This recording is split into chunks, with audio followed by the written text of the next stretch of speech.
Assalamualaikum warahmatullahi wabarakatuh. Kali ini saya akan menjelaskan tentang hukum kekekalan momentum.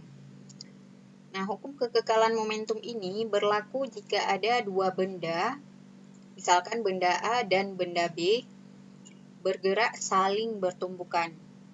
Nah, di sini berlaku hukum kekekalan di mana PA ditambah dengan PB sama dengan PA aksen tambah PB aksen. Nah, di sini PA dan PB ini kecepatan dan massa benda sebelum tumbukan, sedangkan PA aksen dan PB aksen ini adalah kecepatan dan massa benda sesudah tumbukan.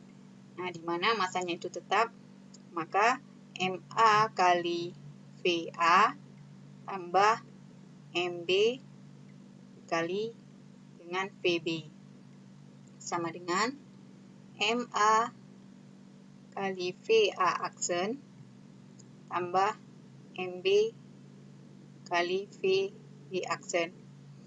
Nah, hukum kekekalan momentum ini hanya berlaku jika tidak ada gaya luar yang bekerja pada dua benda ini.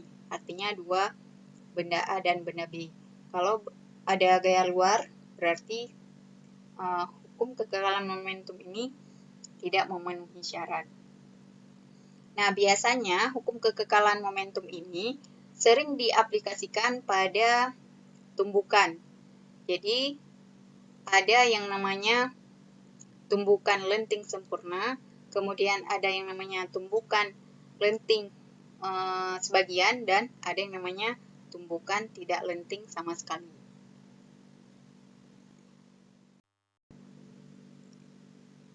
Tumbukan lenting sempurna terjadi ketika dua benda saling bertumbukan. Di sini ada benda A yang arahnya ke kanan, kemudian ada benda B yang arahnya ke kiri.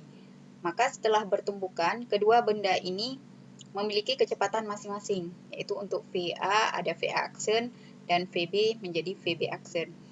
Nah, di sini berlaku hukum kekekalan momentum dan hukum kekekalan energi kinetik, di mana kalau pada hukum kekekalan momentum berlaku PA tambah PB sama dengan PA aksen tambah PB aksen. Nah, selain hukum kekekalan momentum ini, berlaku juga hukum kekekalan energi kinetik, ya. EKA tambah EKB sama dengan EKA aksen tambah EKB aksen. Nah, dengan menggabungkan dua persamaan ini, ya, maka didapatlah persamaan terakhir itu VB aksen dikurangi dengan VA aksen sama dengan min VB kurang dengan VA. Nah, jadi pada tumbukan lenting sempurna berlaku persamaan ini, ya. VB aksen kurang VA dan minus dengan VB dikurang dengan VA.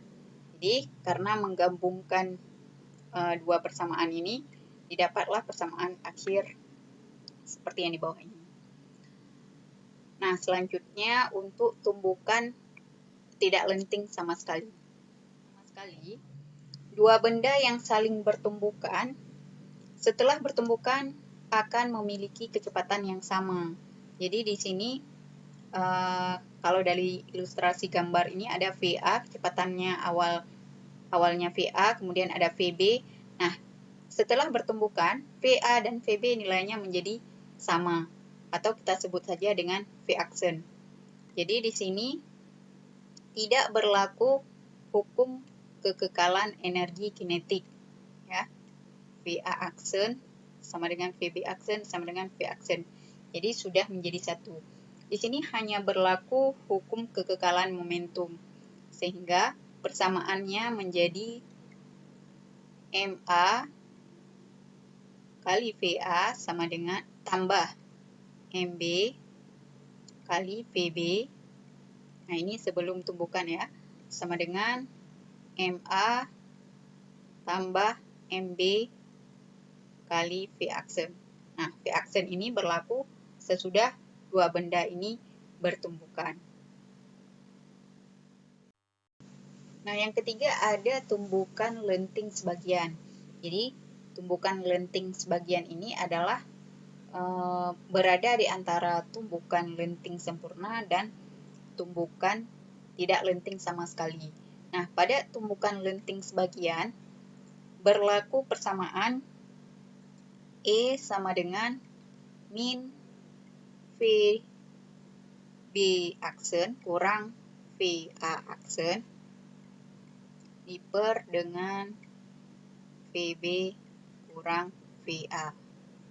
Nah, di mana nilai E ini disebut sebagai koefisien restitusi. Ya, koefisien restitusi. Biasanya, kalau untuk tumbukan lenting sempurna, E-nya itu bernilai 1, sehingga kita dapatkan persamaan seperti yang pada sebelumnya. Nah, kalau untuk tumbukan tidak lenting sama sekali, E-nya itu 0. Maka, untuk tumbukan lenting sebagian, E-nya itu berada di antara 1 dan 0. Artinya bisa jadi 0,1, 0,2, 0,3, dan seterusnya sampai dengan 1. Jadi, ini persamaan berlaku untuk benda yang mengalami tumbukan lenting sebagian. Dan ini biasanya terjadi pada benda, misalkan bola yang dipantulkan ke lantai. Jadi, bola ini memantul kembali, tapi di ketinggian yang lebih rendah. Ya, sebagai ilustrasinya, misalkan awalnya bola berada pada ketinggian H, kemudian setelah dipantulkan ke atas, maka tinggi yang kedua itu menjadi lebih pendek, ya, ini H1.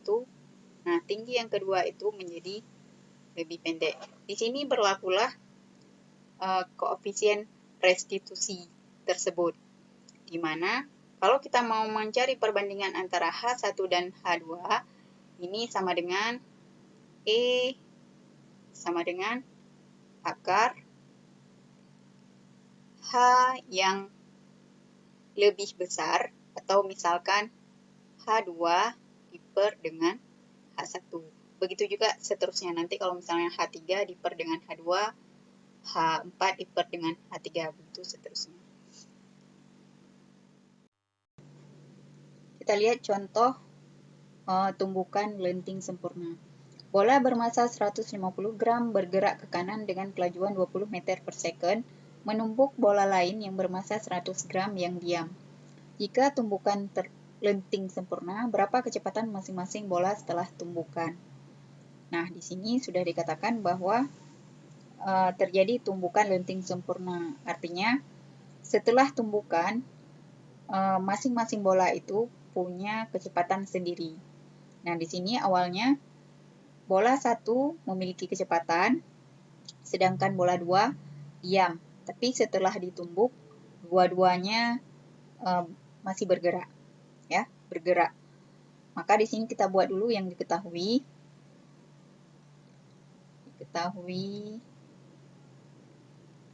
M1 sama dengan 150 gram. Kemudian M2 sama dengan 100 gram. Ini kalau mau rubah ke dalam kilogram boleh, kalau seandainya tidak dirubah juga boleh. Kemudian V1-nya itu sama dengan, kita ambil acuan ke kanan sebagai positif, maka ini dapatnya 20 meter per second. V2-nya karena diam, maka nilainya 0. Nah, yang ditanya, berapa V1 aksen dan berapa juga V2 aksen. Nah, di sini, kalau untuk tumbukan lenting sempurna, maka berlaku hukum kekekalan momentum dan hukum kekekalan energi kinetik. Nah, selain dari rumus tumbukan lenting sempurna itu sendiri. Nah, di sini kita jawab dulu. Kalau menggunakan hukum kekekalan momentum, maka kita dapatkan M1 kali V1 tambah M2 kali V2 sama dengan M1 kali V1 aksen tambah M2 kali V2 aksen. Maka di sini dapatnya M1 150. Ya, karena di sini semuanya ada M dan satuannya dalam gram, kalaupun tidak dirubah ke dalam kilogram, masih oke, tidak masalah. Tapi seandainya ada satu yang kilogram, ada satu lagi dalam gram, itu harus dirubah ke dalam satuan yang sama. Kemudian M2-nya 100, V2 sama dengan 150 V1 aksen tambah 100 V2 aksen. Nah, di sini karena angkanya bisa kita kecilkan, sama-sama kita bagi 50 ya, sehingga hasilnya 3V1 tambah 2V2 sama dengan 3V1 aksen tambah 2V2 aksen. Nah, V1-nya sudah diketahui. Ya. Nah, diketahui ini bisa kita masukkan 3 kali 20 tambah 2 kali 0, 2 kali V2, V2-nya 0, maka hasilnya 0, sama dengan 3V1 aksen tambah 2V2 aksen. Sehingga persamaannya menjadi 60 sama dengan 3V1 aksen tambah 2V2 aksen. Nah, ini kita sebut sebagai persamaan 1. Ya. Kemudian dari persamaan tumbukan itu sendiri ada persamaan V2 aksen kurang V1 aksen sama dengan negatif dari V2 kurang V1. Nah, ini khusus persamaan untuk tumbukan lenting sempurna. Maka kita dapatkan V2 aksen kurang V1 aksen sama dengan min V2-nya 0 kurang V1-nya 20. Maka ini karena min kali min dapatnya plus, sehingga kita dapatkan V2 aksen kurang V1 aksen sama dengan 20. Nah, ini saya buat saja ke dalam V2 aksen sama dengan 20. V1-nya saya bawa ke sebelah kanan menjadi positif. Maka dapatnya V1 aksen. Nah, ini saya sebut sebagai persamaan 2. Ya, persamaan 2. Nah, persamaan 2 ini kita masukkan ke dalam persamaan 1. Sehingga hasilnya 60. Kita gabung persamaan 2 dengan 1 kita gabung. 60 sama dengan 3V1 aksen tambah 2V2 aksen menjadi 60 sama dengan 3V1 aksen tambah. Nah, V2 aksennya itu kita ganti dengan persamaan 2. Ya. Jadi 20 2 kali 20 tambah V1 aksen. Nah, sehingga didapat 60 sama dengan 3V1 aksen tambah. Nah, ini kita harus kalikan ke dalam. Dapatnya 40 tambah 2V1 aksen. Nah, di sini sudah ada angka sudah ada konstanta yang sama, artinya sama-sama V1, maka sudah bisa ditambahkan langsung. Nah, angka 40 ini bisa kita bawa ke sebelah kiri. Jadi, 60 kurang 40 sama dengan 3 tambah 2. Ini hasilnya 5V1 aksen. Sehingga didapatkan 20 sama dengan 5V1 aksen. Berarti V1 aksennya adalah 20 bagi 5 sama dengan 4 meter per second. Nah, untuk V2 aksennya, kita gunakan persamaan 2 untuk mencari V2 aksen.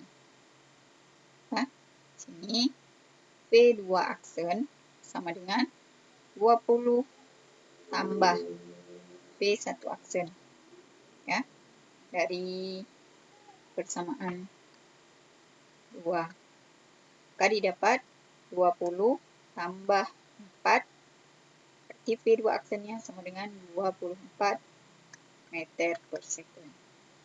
Jadi, masing-masing bola ini bergerak yang V1 menjadi 4, sedangkan V2 menjadi 24.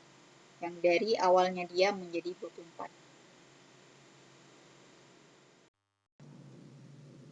Contoh yang kedua, sebuah bola bermasa 2 kg bergerak dengan kecepatan 10 meter per second.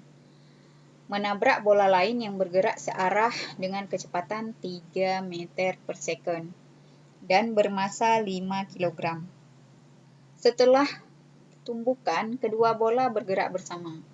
Tentukan kelajuan kedua bola. Yang kedua, energi kinetik yang hilang. Nah, di sini terjadi yang namanya tumbukan lenting, tidak lenting sama sekali.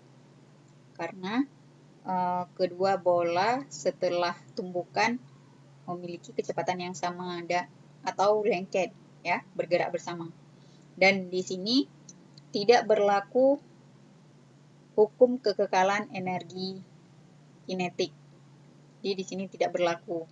Sehingga energi kinetik sebelum dan energi kinetik sesudah itu tidak sama. Makanya ada yang namanya energi kinetik yang hilang. Nah, yang pertama kita buat dulu apa saja yang diketahui dari soal ini. Pertama diketahui V1 sama dengan 10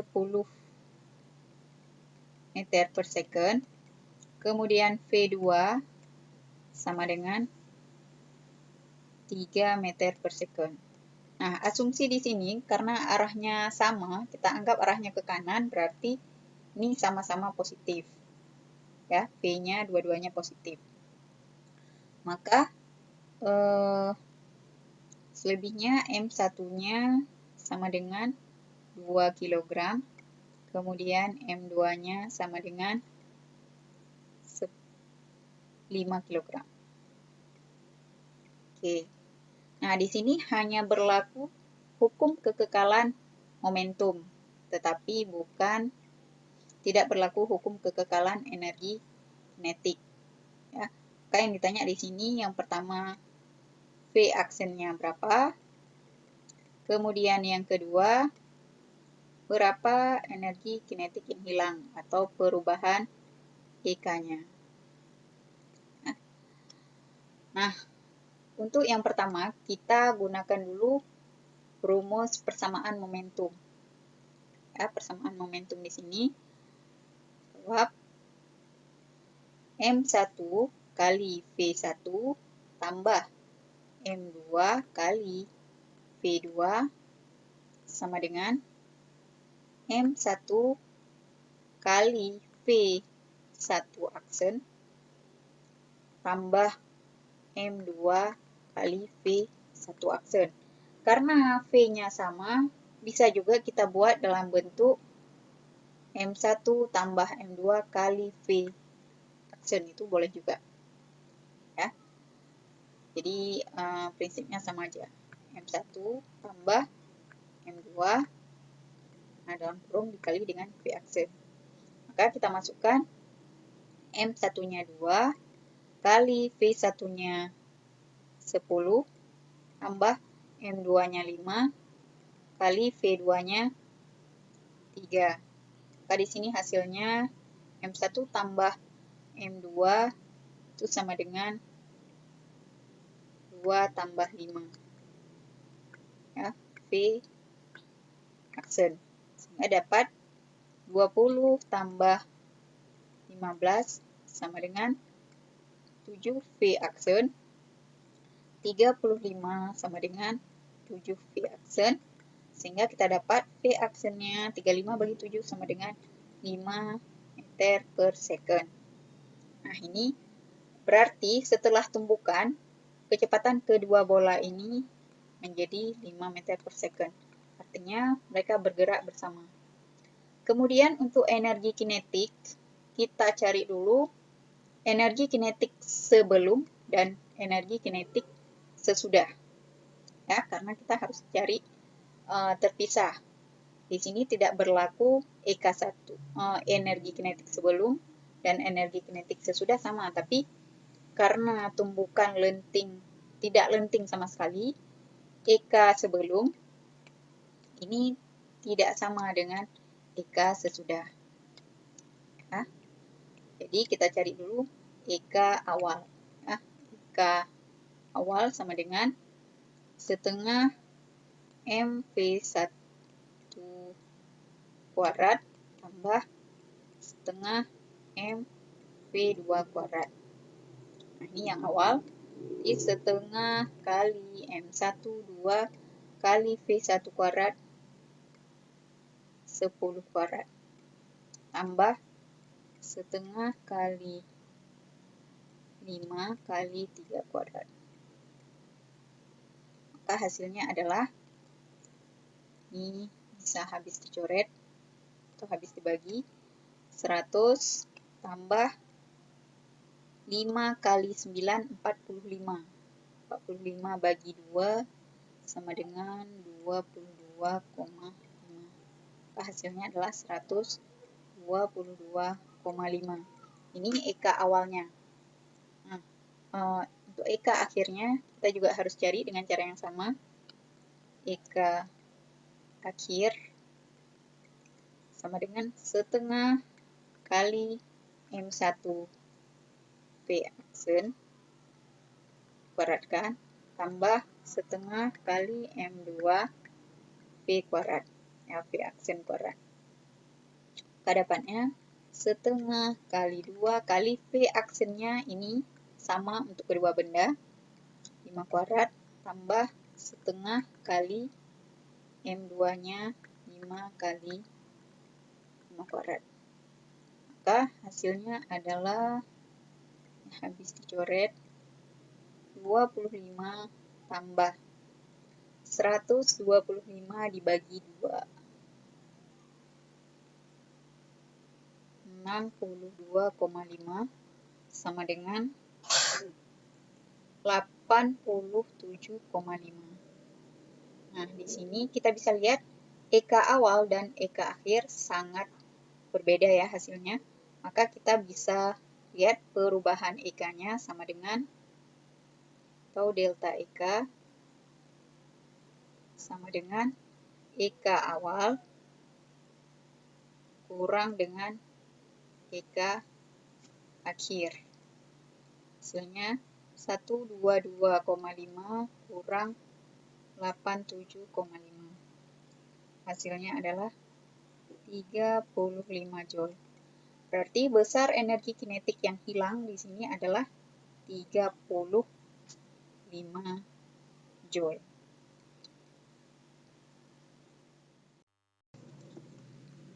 Contoh yang ketiga, sebuah bola tenis dilempar dari ketinggian tertentu.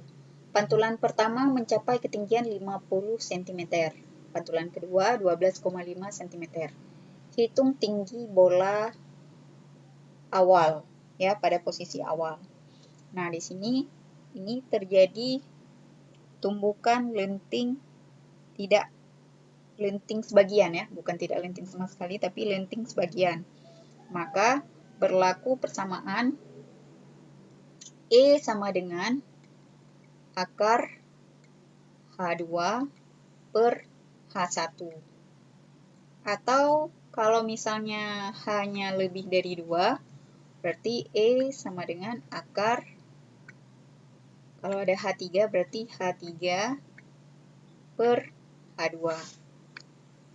Maka di sini, karena yang diketahui H3 dengan H2, kita bisa mencari persamaan untuk H1. Nah, di sini, karena nilai E-nya itu pasti sama, maka akar H2 per H1 sama dengan akar H3 per H2.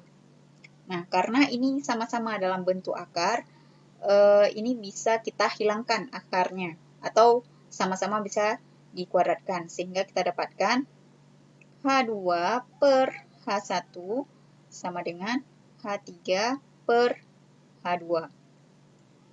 Ini dapatnya, kita masukkan angkanya, H2-nya 50 per H1 sama dengan H3-nya 12,5 per 50. Maka H1 adalah H1 sama dengan 250 dibagi dengan 12,5. Ini berlaku prinsip perkalian silang. Maka didapat H1 sama dengan 200 cm. Jadi, ketinggian bola pertama kali adalah 200, kemudian berkurang jadi 50, dan yang ketiga menjadi 12,5.